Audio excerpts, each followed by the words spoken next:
Everyone, welcome to my channel. And आज के video में हम देखने वाले हैं 6th क्लास की एनसीईआरटी का चैप्टर नंबर 10 और इसमें है व्यापारी, राजा और तीर्थयात्री। ठीक है। और इनमें खासकर ये राजा जो हैं, ये किन राज्य की बात हो रही है, तो ये बात होगी इसमें चोल, चेर और पांड्य राज्य की। सबसे पहले आपसे रिक्वेस्ट है कि इस वीडियो को लास्ट तक जरूर देखिएगा। ठीक है। लास्ट तक अगर आप वीडियो नहीं देखते हैं तो वीडियो पे जो है निगेटिव इम्पैक्ट पड़ता है, जिससे वीडियो आगे जाने में उसको दिक्कत होती है। तो आपसे रिक्वेस्ट है वीडियो को लास्ट तक ज़रूर देखिएगा और फिर चैनल को सब्सक्राइब भी कीजिएगा और वीडियो को लाइक कीजिएगा और अपने दोस्तों के साथ इसको शेयर भी कीजिएगा, ताकि उन लोगों को भी एनसीईआरटी का लाभ मिल सके। एनसीईआरटी का ये जो नोट्स आप देख रहे हैं, इसको मैंने लाइन बाय लाइन पढ़कर खुद से तैयार किया हुआ है। ये किसी भी नोट्स का कॉपी नहीं है। ठीक है। मैंने जो तैयारी की है एनसीईआरटी की, उसी के तहत अपने लिए जो नोट्स बनाया है, उसी नोट्स से मैं क्लासेस ले रही हूँ। और इस क्लास को देख के आप भी मेरी तरह बिल्कुल ऐसा ही नोट्स बना सकते हैं, तो ज़रूर बनाइएगा और वीडियो को लास्ट तक ज़रूर देखिएगा। आइए बढ़ते हैं इस चैप्टर में, हम देखते हैं हमें क्या पढ़ना है। अगर आप ज्योग्राफी का वीडियो देखना चाहते हैं तो इसी चैनल के प्लेलिस्ट में अवेलेबल है, आप वहाँ जाके उसे भी देख सकते हैं। दक्षिण भारत में जो है सोना, मसाले, काली मिर्च, अधिकांश मतलब काली मिर्च के लिए तथा कीमती पत्थरों के लिए प्रसिद्ध था। प्राचीन भारत में जब हमारे यहाँ विदेशी आते थे, यात्री आते थे, तीर्थयात्री आते थे, तब वो यहाँ से व्यापार किया करते थे। और दक्षिण भारत सोना के लिए प्रसिद्ध था। मसालों में काली मिर्च सबसे ज़्यादा काली मिर्च के लिए प्रसिद्ध था। कीमती पत्थरों के लिए भी प्रसिद्ध था। काली मिर्च की रोमन साम्राज्य में इतनी मांग थी कि इसे काले सोने के नाम से बुलाते थे। रोमन साम्राज्य में यहीं से काली मिर्च जाया करती थी और इतनी ज़्यादा वहाँ मांग थी कि इसको लोग ब्लैक गोल्ड कहते थे, यानी कि काला सोना। ठीक है। दक्षिण भारत में अनेक रोमन सोने के सिक्के मिले हैं, यानी कि वहाँ के जो लोग व्यापार करते थे यहाँ से सोने के सिक्कों को देकर यहाँ से काली मिर्च ले जाते थे। आप समझ सकते हैं, इसलिए इसे काला सोना कहा जाता था, यानी कि एक सोने के बदले वो दूसरा सोना अपने लिए ले जाते थे। वो सोना काले रंग का होता था, यानी कि काली मिर्च। इसके पीछे एक चीज़ और लॉजिक है, क्योंकि उधर का जो एरिया था वो काफ़ी ठंड था और काली मिर्च आपको पता है काफ़ी गर्म है, इसलिए वो अपने मसाले में इसका ज़्यादा से ज़्यादा प्रयोग करते थे। समुद्र तटों से लगे राज्य। कावेरी मैदान सबसे उपजाऊ था। ठीक है। समुद्र तट से लगे राज्य का मतलब है कि भारत का जो ये राज्य है जो समुद्र तट से लगा हुआ है, यहाँ पे जैसे यहाँ पे कावेरी नदी बहती है, तो कावेरी मैदान, कावेरी नदी के आसपास का जो मैदान होता था वो काफ़ी उपजाऊ था, अभी भी है। तटीय इलाकों के सरकारों और राजाओं के पास काफ़ी संपत्ति हो गई। अब इस क्षेत्र में मान लीजिए ये जो है कावेरी का के नदी के किनारे यहाँ पे जो ज़मीन है, यहाँ पे कोई साम्राज्य है, तो यहाँ पे क्या होता था, भूमि उपजाऊ होती थी, सिंचाई के भी साधन मौजूद थे क्योंकि कावेरी नदी से सिंचाई होती थी, तो इसलिए वो जो साम्राज्य होता था समृद्ध होता था। संगम कविताओं में मूवेंदार की चर्चा मिलती है। यह एक तमिल शब्द है। मूवेंदार एक तमिल शब्द है और ध्यान रखिएगा, ऐसे शब्द काफ़ी पूछे जाते हैं एग्जाम में, यूपीएससी का तो फेवरेट है ऐसे शब्द। और मूवेंदार का मतलब होता है तीन मुखिया, यानी कि एक मूवेंदार शब्द का मतलब होता है तीन मुखिया। और ये तीन मुखिया जो है किसके लिए प्रयोग किया गया है, तो ये चोल, चेर और पांड्य। और चोल साम्राज्य जो है सबसे फेवरेट है यूपीएससी का, क्योंकि राजेंद्र चोल इसी में थे जिन्होंने श्रीलंका पर भी विजय प्राप्त किया था। ठीक है। और ये मूवेंदार जो है एक तमिल शब्द है, इसे याद रखिएगा। ठीक है। उसके बाद 2300 वर्ष पहले दक्षिण भारत में काफ़ी शक्तिशाली ये राज्य हुए। ठीक है। अब थोड़ा सा जितना भी दिया हुआ है इस चैप्टर में हम पढ़ते हैं इन तीनों के बारे में। तीनों मुखियाओं के दो दो सत्ता केंद्र थे, एक तटीय हिस्से में और एक अंदरूनी हिस्से में। ठीक है। ये जो तीनों मुखिया थे, यानी कि चोल, चेर, पांड्य, इन तीनों मुखिया जो थे, इनके दो दो जो साम्राज्य थे, दो दो सत्ता केंद्र थे। ठीक है। जहाँ से ये अपनी सत्ता को संभालते थे। एक तटीय हिस्से में होते थे, यानी भारत के तटीय हिस्से में, और एक तट से अंदर होते थे, अंदरूनी हिस्से में। ठीक है। 6 केंद्रों में 2 महत्वपूर्ण थे। पहला चोलों का पत्तन पुहार था, या पुहार या कावेरीपट्टनम जिसे कहते हैं। पत्तन का मतलब होता है बंदरगाह। ठीक है। पांड्यों की राजधानी थी मदुरै। मदुरै अभी भी काफ़ी लोकप्रिय जगह है। तो ये जो दो था सबसे महत्वपूर्ण था। ये मुखिया लोगों से नियमित कर के बजाय उपहारों की मांग करते थे। वही सिस्टम है जो वैदिक काल में हुआ करता था, उत्तर वैदिक काल में नहीं, सिर्फ वैदिक काल, ऋग वैदिक काल में। ठीक है। वहाँ भी क्या था कि जो राजा को कर मिलता था उपहार के रूप में, उसे वो स्वीकार करते थे। वो उपहार जो होता था वो लोगों पे डिपेंड करता था, वो देंगे कि नहीं देंगे, अपने स्वेच्छा से देते थे, जो मर्जी वो देते थे। ठीक है, क्योंकि उस टाइम अस्थायी सेना नहीं थी, सेना पे कोई खर्च नहीं था, प्रजा की रक्षा का कोई उतना बड़ा दायित्व नहीं था। वो प्रजा की रक्षा के लिए उस साम्राज्य के लोगों में जो वयस्क लोग होते थे उन्हीं का इस्तेमाल करते थे युद्ध लड़ने के लिए। इसलिए कोई अस्थायी सेना नहीं थी और सेना का खर्च भी नहीं था।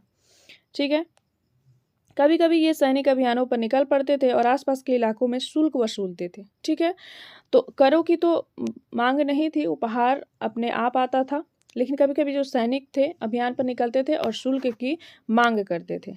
ठीक है, अब ये जो शुल्क होते थे उनका ये क्या करते थे, तो शुल्क कुछ अपने पास रखते थे, कुछ शुल्क का भाग जो है नात रिश्तेदारों में बांट देते थे, जो उनके अपने खास रिश्तेदार होते थे उनके में, सिपाहियों तथा कवियों में बांट देते थे। ठीक है, तो ये शुल्क जो है कुछ अपने पास रखते थे, कुछ अपने रिश्तेदारों में, और कुछ जो है सिपाहियों यानी कि जो सैनिक होते थे और जो कवि होते थे, जो कविताओं को कहते थे, उसका संकलन करते थे, उनके में बांट देते थे। उसके बाद एक और बहुत ही जो है क्या कहते हैं, बहुत ही प्रसिद्ध राजवंश था सातवाहन राजवंश। इसे हम जब 12वीं क्लास की एनसीईआरटी यानी कि रामशरण शर्मा की बुक पढ़ेंगे तब हम देखेंगे कि कितना बड़ा ये राजवंश था और बहुत सारी जानकारियाँ वहाँ से हम लेंगे। तो इसीलिए वीडियो को लास्ट तक ज़रूर देखिएगा, ताकि हम चाहते हैं कि इसके बाद हम आपको जो है वाइट बोर्ड पे कम से कम क्लासेस दें, और इसके लिए वीडियो का काफ़ी शेयर होना और चैनल का बढ़ना अति आवश्यक है।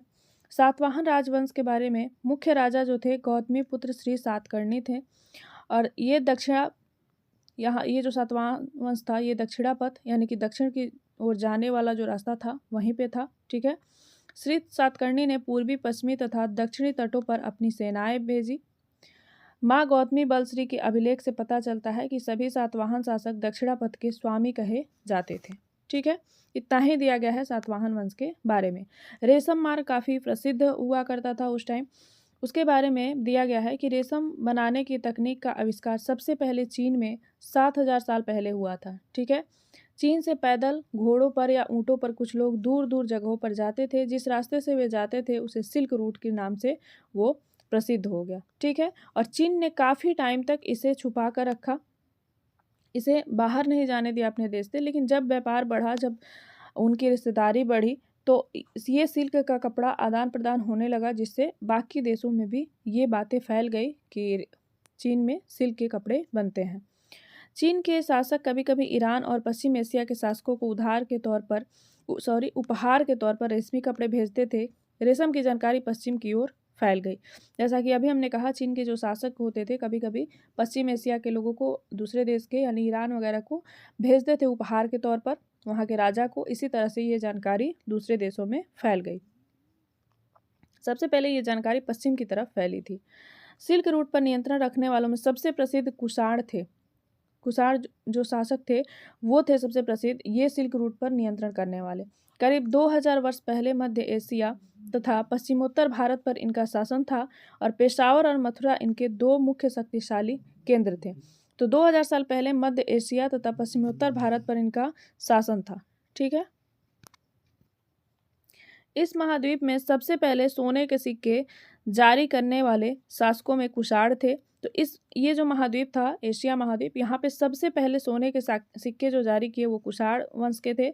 सिल्क रूट पर यात्रा करने वाले व्यापारी उनका उपयोग करते थे। अश्वघोष कनिष्क के दरबार में रहते थे। अश्वघोष जो थे एक कवि थे, वो कनिष्क के दरबार में रहते थे। अब देखिए बौद्ध धर्म का प्रसार कैसे हुआ इस टाइम। कनिष्क द्वारा बौद्ध परिषद का गठन किया गया। अशोक के बाद कनिष्क ने बहुत ज़्यादा संरक्षण दिया बौद्ध धर्म को, और उन्होंने बौद्ध परिषद का गठन करवाया। इस समय अन्य शाखा महायान का विकास हुआ, यानी कि बौद्ध धर्म कुछ टाइम जाके दो शाखाएं हो गई, एक हीनयान और एक महायान। तो महायान शाखा का इस टाइम विकास हुआ। ठीक है, महायान की दो विशेषताएं थी, इसके बारे में हम देखेंगे। बुद्ध की प्रतिमाएं बनने लगी। ये जो शाखा थी महायान की, इसमें क्या हुआ कि बुद्ध की प्रतिमाएं बनने लगी, जबकि एक टाइम पे बुद्ध ने ही कहा था कि मूर्ति पूजा गलत है, प्रतिमा पूजा गलत है। ठीक है, सब कुछ बताया था। फिर भी महायान शाखा में क्या हुआ कि बुद्ध की प्रतिमाएं बनने लगी। अधिकांश जो प्रतिमाएं बनती थी वो मथुरा और तक्षशिला में बनती थी। ठीक है, और दूसरी विशेषता ये थी कि बोधिसत्व में आस्था हो गया। मध्य एशिया, चीन, कोरिया, जापान तक ये फैल गया, सबका बोधिसत्व में आस्था हुआ। बोधिसत्व उन्हें कहते हैं जो ज्ञान प्राप्ति के बाद एकांतवास करते हुए ध्यान साधना कर सकते थे। ठीक है, तो बोधिसत्व किसे कहते हैं? जो जिसको ज्ञान प्राप्त हो और वो बाद में एकांतवास करते हुए जो साधना कर सके उसे बोधिसत्व कहते हैं। और इसमें विश्वास हो गया मध्य एशिया, चीन, कोरिया, जापान तक ये बातें फैल गई। ठीक है, दक्षिण पूर्व की ओर श्रीलंका, म्यांमार, थाईलैंड तथा इंडोनेशिया सहित एशिया के अन्य भागों में बौद्ध धर्म का काफ़ी ज़्यादा प्रसार हुआ, जो कि आज भी देखने को मिलता है। पश्चिम और दक्षिण भारत में प्रसार और पहाड़ों में दर्जनों गुफाएं खोदी गई। ज़्यादातर गुफाएं पश्चिम घाट के दर्रों में खोदी गई। ठीक है, पश्चिम घाट कौन सा है? भारत का ये जो हिस्सा है ये यहाँ पे ये पूर्वी है और ये पश्चिमी है। तो ये पश्चिमी घाट के जो छोटे छोटे पहाड़ियाँ हैं वहाँ पे सबसे ज़्यादा गुफाएं बौद्ध धर्म की बनी हुई हैं। ठीक है, और इसमें कौन रहते थे? बौद्ध धर्म के भिक्षु रहते थे। उसके बाद यहाँ पे हम देखते हैं कि तीर्थयात्री वे स्त्री पुरुष होते हैं जो प्रार्थना के लिए पवित्र स्थानों की यात्रा करते हैं, उन्हें कहते हैं तीर्थयात्री। जो जैसे अभी कोई जाता है कोई तीर्थ धाम करने, उसे क्या कहते हैं? तीर्थयात्री कहते हैं। वो क्या करने जाते हैं? वो प्रार्थना के लिए पवित्र स्थानों पे जाते हैं। ठीक है, तीर्थयात्रियों की जिज्ञासा। सबसे पहले इत्सिंग के बारे में हम जानते हैं। ठीक है, 1350 साल पहले ये भारत आया था। ठीक है, बस इतना ही दिया गया है इत्सिंग के बारे में। उसके बाद है ह्वेनसांग। ह्वेनसांग जो है 1400 साल पहले भारत आया। उत्तर पश्चिम और मध्य एशिया होकर ये चीन लौट गया। ठीक है, 600 से ज़्यादा पांडुलिपियाँ एकत्र की थी इन्होंने और 20 घोड़ों पर लाद कर ले गया। इसमें से 50 पांडुलिपियाँ खो गई। सिंधु नदी पार करते समय नाव उलट गई जिसमें ये पांडुलिपियाँ गिर गई। ठीक है, उसके बाद चीनी बौद्ध तीर्थयात्री फाहियान आया था। 1600 साल पहले भारत आया था। ये भी काफ़ी जानकारी इसके बारे में दिया गया है। हिंदू शब्द जो है इंडिया शब्द की तरह सिंधु या इंडस से निकला है। यहाँ पे आप हिंदू का अर्थ समझ लीजिए। यह शब्द अरबों तथा ईरानियों द्वारा उन लोगों के लिए उपयोग किया जाता था जो सिंधु नदी के पूर्व में रहते थे। यानी कि आप यहाँ पे समझ सकते हैं ये भारत है। ठीक है, ये जो है ये भारत है और यहाँ बहती है सिंधु नदी जो यहाँ पाकिस्तान में पाकिस्तान होते हुए अरब सागर में गिरती है। और ये सिंधु नदी जो थी इसके पूर्व में यानी कि इधर रहने वाले जितने भी लोग थे इनको कहा गया हिंदू।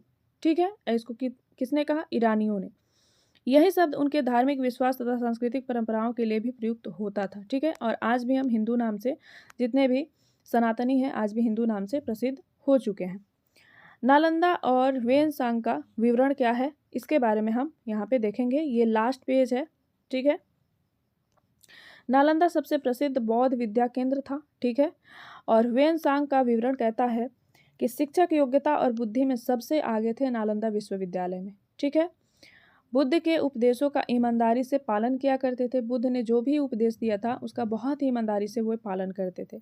मठ के नियम काफ़ी सख्त थे फिर भी वो पालन किया करते थे। युवा और वृद्ध एक दूसरे की मदद करते हैं उस मठ में और द्वारपाल होते हैं। ठीक, देवता या देवी के प्रति श्रद्धा को ही भक्ति कहा जाता है। तो भक्ति का एक सिंपल सा परिभाषा है कि किसी भी देवी देवता के प्रति जो श्रद्धा होती है उसको भक्ति कहा जाता है। भक्ति मार्ग की चर्चा हिंदुओं के पवित्र ग्रंथ भगवत गीता में की गई है। भगवत गीता महाभारत का एक हिस्सा है। ठीक है, भक्ति जो है कहाँ से निकला है? तो भक्ति भज शब्द से बना है जिसका अर्थ है विभाजित करना या हिस्सेदारी। ठीक है, होता है। इसका अर्थ है कि भक्ति भगवान और भक्त के बीच परस्पर एक अंतरंग संबंध है। भक्ति भगवत या भगवान के प्रति झुकाव है। ये सारी चीज़ें एनसीईआरटी में दी गई है, मैंने वहीं से ये सारी चीज़ें लिखी है। भगवत का एक अर्थ यह भी है जो अपने ऐश्वर्य तथा सुख को भक्तों के साथ बांटता है, यानी भक्त या भागवत अपने देवी देवता के भाग का हिस्सेदारी होता है। ठीक है, इसीलिए ये अर्थ है भक्ति भज शब्द से बना है जिसका अर्थ है विभाजित करना या हिस्सेदारी। ठीक है, लास्ट जो टॉपिक है वो है अन्यत्र, जो कि किसी और देश से लिया गया है। आप सभी को पता है 2000 साल पूर्व पश्चिम एशिया में ईसाई धर्म का उदय हुआ। जन्म बेथलेहम में हुआ जो उस समय रोमन साम्राज्य का हिस्सा हुआ करता था। ठीक है, ईसा मसीह ने स्वयं को इस संसार का उद्धारक बताया। ईसा मसीह जो थे उन्होंने कहा कि मैं ही संसार का उद्धारक हूँ। ठीक है, बाइबिल में ईसा मसीह के उपदेशों की बातें लिखी गई है। ये उपदेश साधारण लोगों को पसंद आए। धीरे धीरे यह पश्चिमी एशिया, अफ्रीका तथा यूरोप में फैल गए। ठीक है, केरल के ईसाइयों को सीरियाई ईसाई कहा जाता है क्योंकि संभवतः वे पश्चिम एशिया से आए थे। वे विश्व के पुराने ईसाइयों में से एक हैं। तो ये था अन्यत्र के बारे में, और हम अभी तक ये 10वां चैप्टर भी बहुत अच्छे से पढ़ चुके हैं। इसमें 2 चैप्टर और बाकी है, 11 और 12, इसे भी हम जल्दी ही कंप्लीट कर लेंगे। तो हम पढ़ रहे हैं 6th क्लास की NCERT, जिसका 10वां चैप्टर इस टाइम कंप्लीट होता है। मिलते हैं अगले वीडियो में। धन्यवाद।